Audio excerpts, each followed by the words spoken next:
Star Wars celebration is beginning with this presentation of Star Wars The Force Awakens, which I know you guys have been waiting to hear about for a long, long time. Please welcome the director of The Force Awakens, J.J. Abrams, as well as the producer of The Force Awakens and the president of Lucasfilm, Kathy Kennedy.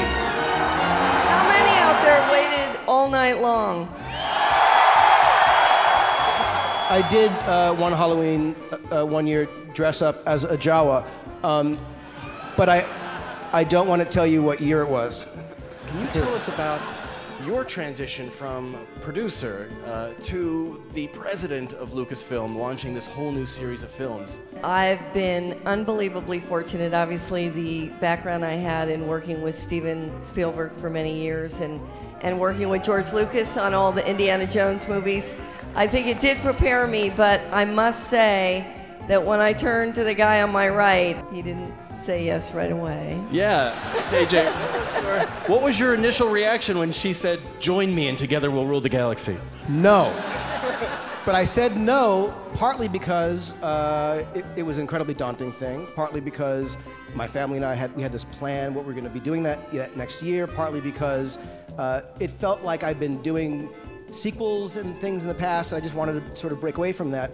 But when I sat down with you to have this conversation, and we actually were sitting there talking about what could come next and what it would be. I mean, you can imagine, it's a very different thing, very much like this moment. I found myself having this conversation with you, it was impossible to say no. Star Wars has always pushed the boundaries of visual effects, but you're kind of taking a retro approach this time around. You build a lot of practical sets.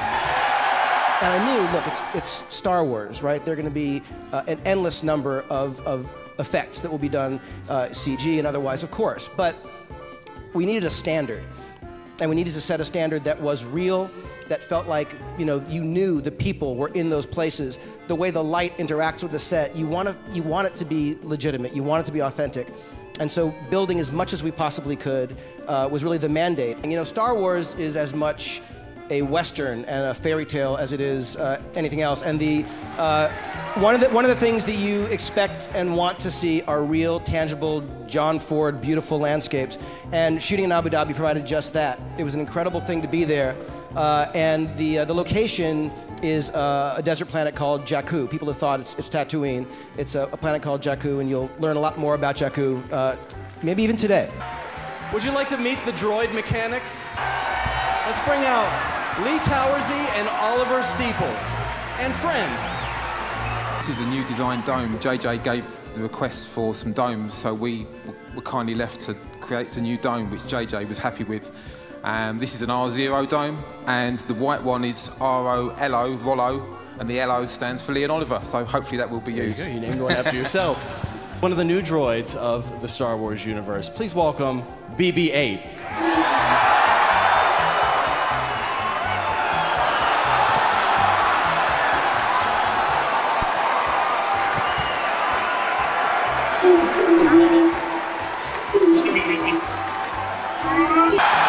Please welcome Daisy Ridley, John Boyega, and Oscar Isaac.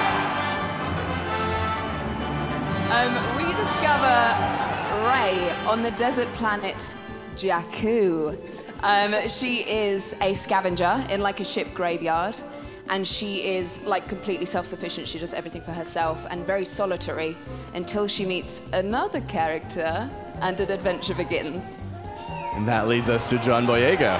Finn is the first character we see in The Force Awakens. He was the first face that appeared in that teaser trailer last November. So we find Finn, he's in incredible danger, and the way in which he decides to react to this danger changes his life, number one, and launches him into the Star Wars universe in a very unique way. And he is a stormtrooper, right? You can confirm that?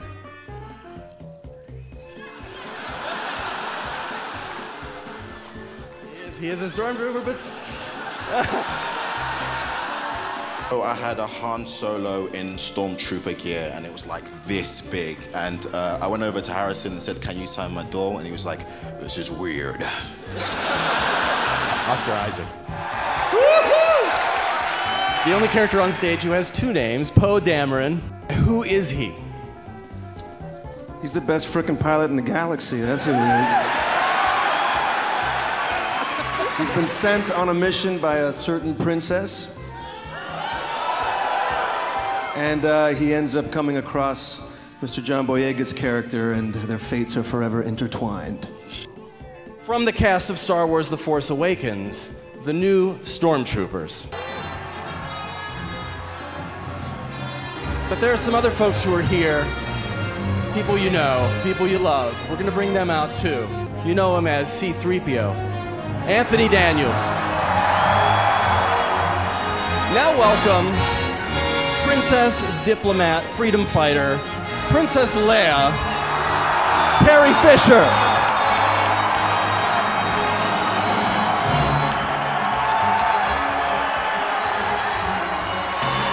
Chewbacca himself, Peter Mayhew. And Luke Skywalker, Mark Hamill.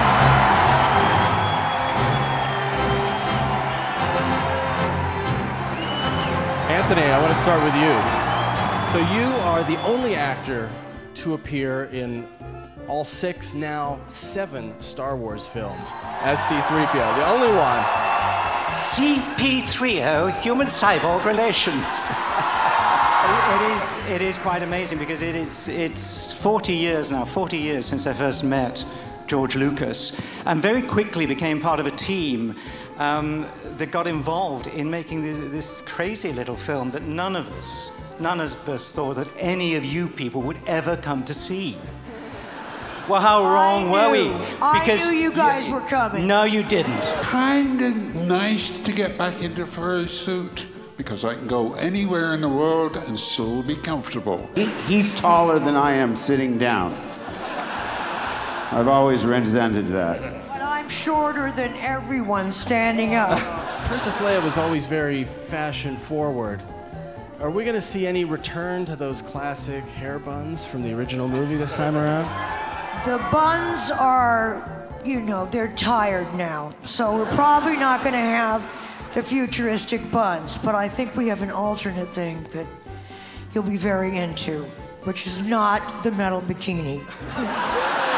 Mark Hamill, you've lived with Luke Skywalker for a long time. What can you tell us about returning as Luke Skywalker? Well, remember George called the original film the most expensive low-budget movie ever made. And I remember saying to him, no, I think this is a winner. I think we're going to outgross Planet of the Apes. That's the Charlton Heston Planet of the Apes, by the way. No, I really just have a simple message, not just to all of you in this room, but to people watching us around the globe. And that's a simple thank you, because if it weren't for the UPFs, ultra-passionate fans, we wouldn't be here. And it never ceases to amaze me, and I'm so grateful for your support, your enthusiasm, and yes, your passion. Because over the years, my entire adult life, I've felt such love from you, and you're more than just fans, you're family.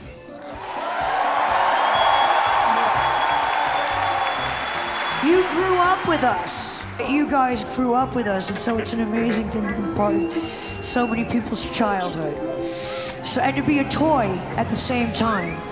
So, thank you for playing with me when I'm plastic.